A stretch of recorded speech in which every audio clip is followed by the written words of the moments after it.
Okay, so today we're diving into one of the wildest cross-country journeys you will ever see. We're talking about a 1,000-mile trip that involves freight trains, a birthday cake, and just a whole lot of chaos. So we're breaking down YouTuber Airrack's absolutely insane quest to get all the way from Chicago to Austin by secretly hopping on freight trains. And the mission? To surprise his sister with her favorite chocolate cake on her birthday. Sounds kind of simple, right? Well, as you're about to see, this journey was anything but. All right, let's set the scene here. You've got Airrack, and he's with his friends Dancer and Doha. They're about to set off on this truly epic journey. The goal is crystal clear, but the stakes? They're incredibly high, not just for them, but for the birthday cake itself. On paper, the plan looked so straightforward. 4 easy steps. But, and this is a huge but, this simplicity is exactly where all the drama comes from, because every single one of these steps gets pushed to its absolute limit.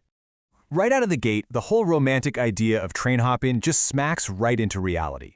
That first night is described as one of the most brutal nights of sleep Airrack has ever had. And that precious cake? Yeah, it gets a little kicked in while he's sleeping. This is just the first of many, many insults that poor Cake is going to suffer. But hey, even with that rough start, the initial mood is pure adrenaline. As they're crossing into Missouri, Airrack climbs on top of a moving train, with some help from his safety professional friend. It's this moment of pure, unfiltered confidence, which is basically the high point right before everything is about to come crashing down. Yeah, that feeling of being on top of the world, it did not last long. Not at all. This is the part of the story where the mission truly begins to unravel, and it's all because of one single, split-second decision. So check this out. Here's how the moment of chaos unfolds. The train stops out of nowhere, they decide to move to a better spot, and just as they're halfway there, the train lurches back into motion. Doha just barely makes it, but Airrack and Dancer are left completely stranded in rural Missouri. It's a mistake that costs them a full day and splits the team right in two. And the shift in tone is just dramatic. You go from the high of standing on top of a train to the crushing low of being stranded in the middle of nowhere. Airrack's reaction says it all. This is my worst nightmare. It's that moment he realizes just how badly they messed up. At the same time, Doha's living out his own personal adventure. Or maybe nightmare is a better word. He's alone, he's terrified, he gets off the train in rural Arkansas. There are no Ubers, no one around, so he makes a desperate call. To the police, on himself, pretending his friends ditched him just so he could get a ride. You can't make this stuff up. So when the team finally gets back together, the cake is reunited with them too. But after Doha had to basically throw it off the train in a panic, it is looking worse than ever. You know, the state of the cake is becoming this perfect running metaphor for the state of the mission itself. It's battered, it's bruised, but somehow it's still hanging on.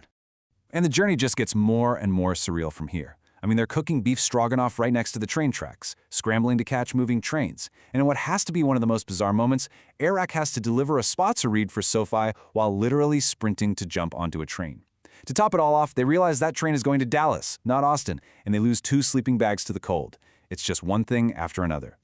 But you know, in the middle of all this chaos, the freezing cold, the total exhaustion, there's this one moment of peace. Airrack looks up and is just captivated by this beautiful, clear, starlit sky, which is something you just don't see living in LA. It's this brief, quiet reminder of the beauty you can find even in the middle of a struggle. All right, so this brings us to the final, desperate leg of the journey. They've finally made it to Texas, but they are not in Austin yet. They are now stranded in a town called Big Sandy, waiting for one last train to get them to the finish line.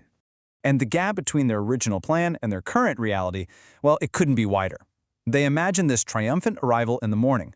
Instead, they're stuck on a random baseball field for 9 agonizing hours, as Chloe's birthday is rapidly approaching and their hopes are just dwindling with every passing minute. And then, the ultimate gut punch. After waiting all day long, they see it. The train, their one and only shot to get to Austin. But it doesn't slow down. It just rolls right past them.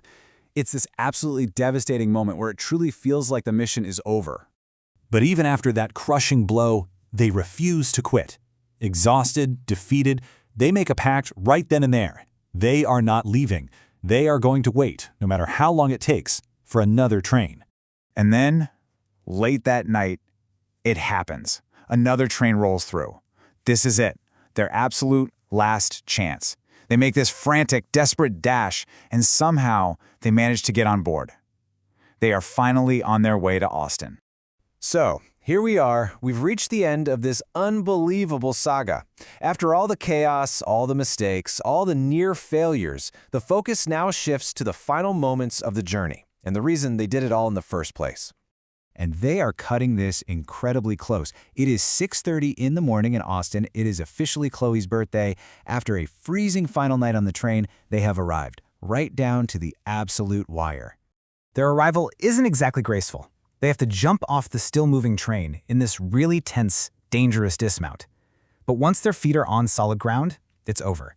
The relief is just overwhelming, and the gravity of what they just accomplished starts to sink in.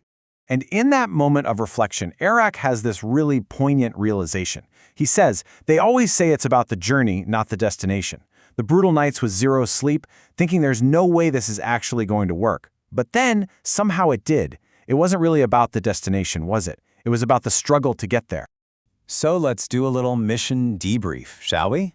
Did they cross the country? Yes. A grueling success. Did they surprise his sister? Absolutely. Her shocked reaction says it all. And the cake? Well, it was delivered. It was a mangled, squashed mess, but it made it. So we'll call that a technical success. And that really just leaves us with this final thought, doesn't it? The cake was far from perfect, but the story attached to it, the insane, grueling, unforgettable 1,000-mile journey to get it there, that's a story his sister, and honestly, all of us, will never forget. Which really makes you wonder, what's the thing that truly makes a gift meaningful?